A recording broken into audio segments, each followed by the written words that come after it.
Ar pastebėjai, kaip lengva šiandien pasislėpti save po gražiausiais drabužiais, blizgesiu ir šypsenomis? Jėzus pasakojo apie žmogų, kuris vilkėjo brangiausiais rūbais, gyveno puotose ir linksmybėse. Iš šalies atrodė, kad jam nieko netrūksta, bet viduje giliausia tuštuma. O šalia jo vargšas Lozorius nieko neturintis, tik žaizdas ir alkį, kurio negali numalšinti. Ir štai paradoksas, tas, kuris atrodė laimingas, pasirodė esąs tuščias, o tas, kuris atrodė silpnas, buvo tikrai stiprus.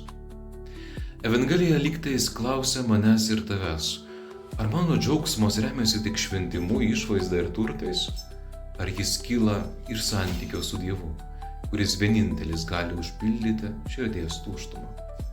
Pasirinkimas labai paprastas, bet taip pat labai rimtas. Ar gyvenu tik dėl linksmybių, ar dėl gyvenimo su Dievu? Apsispręskime.